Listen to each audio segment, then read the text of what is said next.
Hey everybody, it's Jason Blaha here, and it's time for another breakfast with Blaha. And I'm having Greek yogurt, frozen blueberries, and almond butter. All right, let's talk about the big three. A lot of people will hear you talk about using the big three as a strength standard. They get upset. They'll say, "Oh, that's just powerlifting. They don't matter outside of that." And you're probably you have all the leverages to deal with. You're probably biased because you're a power lifter. But the truth is, I don't even like all the big three. Everyone knows I hate the bench press. But the fact is, the big three are a very good tool to compare strength between different lifters and athletes. Okay, they're a very, very good proxy for strength. And I have all of my lifters max on these movements, all of them. And I can compare these movements from lifter to lifter, client to client, and I can know how strong that person is. Now, some people may not care at all about strength, but if we are measuring strength as an attribute, we need a way to measure it.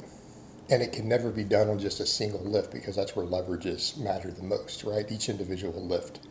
And the reason I like to use the big three for this is the exact reason they are used in powerlifting.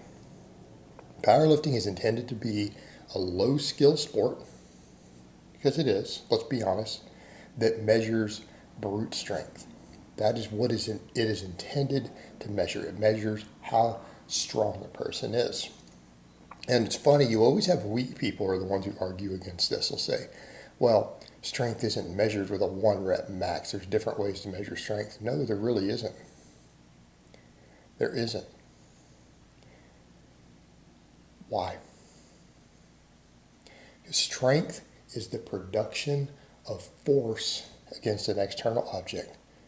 Notice I didn't say strength stamina. I didn't say speed strength. We're talking strength itself. Okay? Strength itself, that's what it is. And it's a simple measurement of force. How much force can you produce?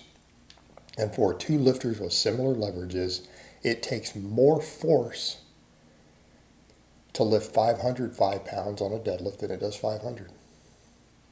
It takes more force to squat 505 pounds versus 500. Now again, leverages are different, so the force production at the joint level and the tendon level changes,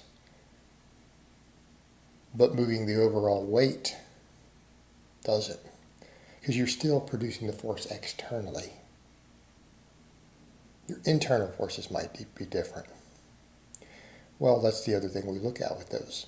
The leverages change on each lift. I've done a pretty recent video on that, explaining why different body types are better at squat, bench, or deadlift. Now, a person can train really harder and get the other ones up. And keeping in mind, producing force, max force, is a skill. It's a skill, but the majority of the ability to do it is based upon individual leverages relative to the amount of muscle mass you have. Now, there are genetic exceptions. So when you look at it in that context, it's like, okay, so we are actually measuring force production. And we know a lot about a lifter or an athlete's force production based upon how much they can lift on these lifts.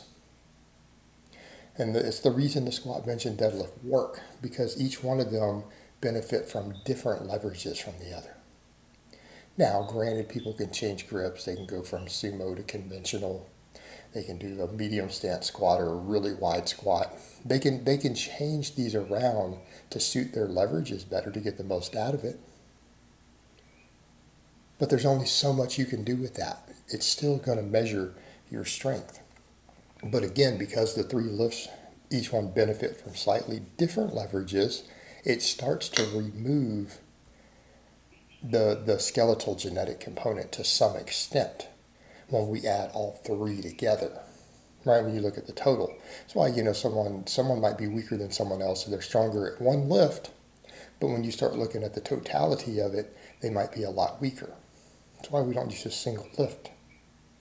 Use the three combined together. And again, it'll tell you not just about leverages, but top to bottom strength. Squat it relies more on lower body strength, bench press more on upper, deadlift is kind of a combination. Although it's different muscles of the upper body than the bench. But if you look at that, it makes sense that we can combine those things and we can tell how strong they are. We know a lot about what that lifter is capable of doing in terms of force production. They're low skill. Sorry, it doesn't take a lot of skill to squat, bench, and deadlift. The bench press is actually the hardest skill-wise. Conventional deadlift is very, very low skill. Squat, again, we could argue there's skill involved, but ultimately, once you find your groove, it doesn't matter that much.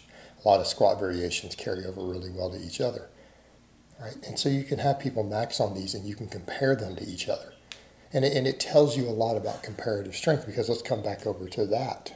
If we're measuring something, if we're comparing different people to know how much force they can produce, we need a way to compare each other. The other thing that's important with them is the fact that they are used in the largest form of competition that measures strength is important. That makes it useful because they're not obscure lifts. They are lifts with standardized rules in place, right? In something like powerlifting, we have their rules in place to determine if a lift is complete or not, determine if it's legal or not. Well, if we want to compare different people, that's important to have. You have a standardized lift.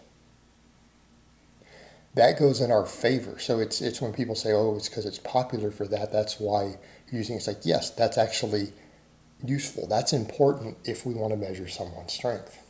We want to measure their ability to produce maximum force. Again, strength being the production of force against an external object. You want them to be popular. That means a lot of people do them and there's standardized rules in place to compare different people. And the fact that they're popular and heavily used in strength and conditioning also means we have charts and standards. We have charts in place to compare people. That's why I like using the strength standard charts. They're useful to know where a person stands. We have comparative data for very large numbers of people.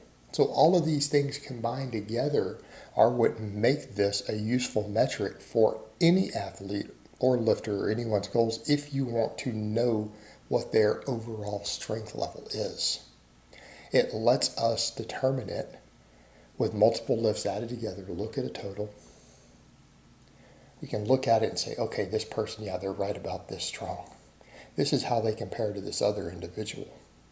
And maxing is not dangerous. That scares a lot of people too. They're like, yeah, but what about the risk of maxing? What the risk of maxing? Done correctly, done carefully, programmed correctly, a max lift, hitting a water at max is no more dangerous than going in and doing a regular work set, your normal workout at the gym. Same risk of injury. All right, guys, well, that's really all I have to say on that today. I hope it's been informative, and I will talk to you guys next time.